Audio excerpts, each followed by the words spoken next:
Referrals, okay.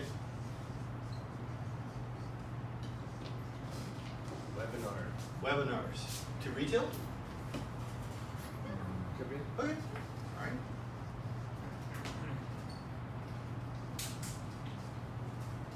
Bunch more, or we're kind of hitting them all?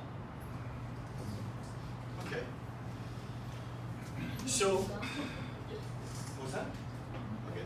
So, in terms of investors, we're going to go basically the same way. Now, if you're marketing services, you are also going to wind up using some of these, correct?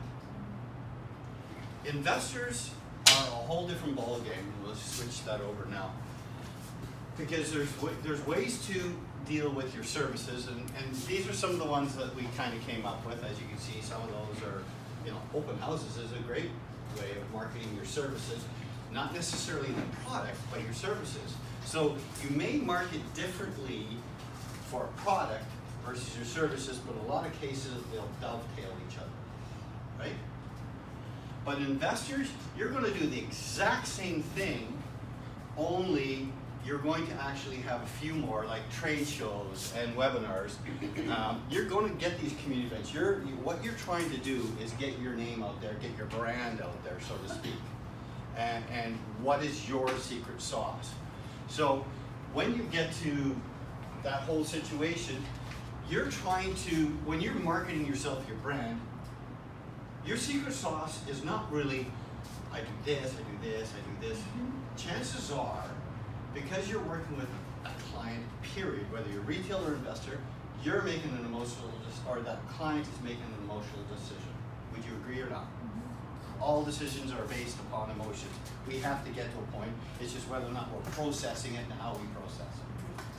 So investors are pretty well the same way, although then you start, when you're jumping from retail to investors, you're actually going to do a lot of the same things in terms of prices, sizes, age, location, neighborhood, CMA. And when you get to an investor, you're going to use those same sort of scenarios, but your chances are you're going to go much deeper, because people are buying a property not purely for emotion, but they're usually trying to make money, right? And they're not trying to necessarily make money now, unless they're trying to do flips or assignments or whatever. They're trying to make money for a period going forward.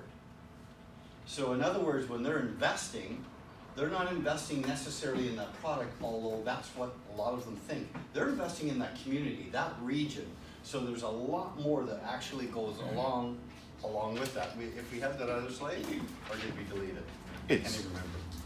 Okay, so now we get into my analytical life. So retail buyers, you're doing a bunch of that type of stuff. But investors, you're doing that same material, but now you're looking at cash flows. You're looking at appreciation both within your control and without your control. As you can say, you can do some renovations that are going to boost the value. You can boost your cash flow by boosting the things that you do in those properties. You're looking at regional, municipal, and neighborhoods when you're looking at that market data. You're going to be looking at where's that economy going? What are the trends? So you start to go down that rabbit hole of detail, but it's really, really important, because you still want to appeal to the emotional decisions, but they need to be able to feel comfortable enough that they're looking at ROI. And you'll hear a lot of people talk about cap rates. Well, cap rates, it's a great little thumbnail, but it's not indicative of the particular property, because there's far more variables that go on. Cap rates are usually office, retail, apartment blocks versus individual houses, condos, townhouses, so on and so forth, even land. But you're also going to be looking at demographics. What is that age population? Are they a retiring population? What type of product's going to work for them? Is that economy growing, or is that economy dying because there's not enough people working there? We're starting to see a little bit of our age demographics here start to creep up, whereas Alberta is creeping down. So, and if you have a younger population, you're going to have more consumers, you're going to have more job growth, so to speak. People are actually earning money They're growing families, they're going to be buying cars, houses, you know, taking kids to school, so on and so forth. You want to be looking at vacancy trends. You want to be looking at pricing trends. You want to be looking at what product is coming on the market. Are you going to get inundated with a ton of product?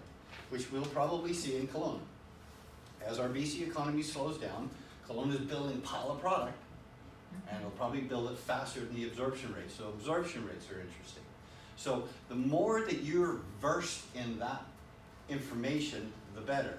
Now, you're not going to put it all into your marketing, but you're going to have enough that people are going to go start to connect the dots. So where you might do a CMA for retail, you're probably going to do an investor package that'll have an executive summary and then you know, the backing information. And you haven't even started to talk about the product yet.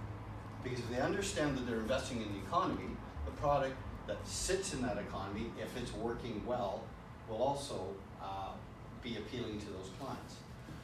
I could go on and on and on. And you'll have this material. Yeah, and this is in your materials. And I think another I keep it short. out of the park moment though is know which of these to use. Yes. You go through the checklist, find the ones that are the zingers, and use them. And remember, as Andrew keeps on saying to me, an investor is often more regional. You may be dealing with someone who doesn't know the marketplace. They're looking for certain things, and so it's a matter of throwing the breadcrumbs. Last of all, the other thing that Andrew taught me, and I want you to write it on this slide, and we've moved it into some of our development proposals these days, is if the property, Andrew, your rule is 20%. If there's a 20% chance of it moving to an investor, then do an investor package. All right, we've had super success with Andrew's idea on that. I've stolen it and used it. Hopefully I give you credit on that one most of the time. But yeah, we've had super success with our students taking that idea, and you say to the sellers, if this is a chance over 20%, rule of thumb, we need to be doing an investor package because you've got a 20% chance of catching this fish. Now, if you're the only presenter on that opportunity that is saying that, then you have a huge advantage. Because the seller is going to go, wow, not only did he or she use video, social media, I'm skilled, but you know what? Great point. 20% or more opportunity for an investor. I've got a unique kit. Follow this, and if you need a hand, give Andrew a call. So just one last point. You're going to, if you're doing investor packages, or if you're doing your research, you're going to gather this information anyways. You just don't have to put it all in. But the more versed you are when you actually have those conversations, the better. Thank you, sir.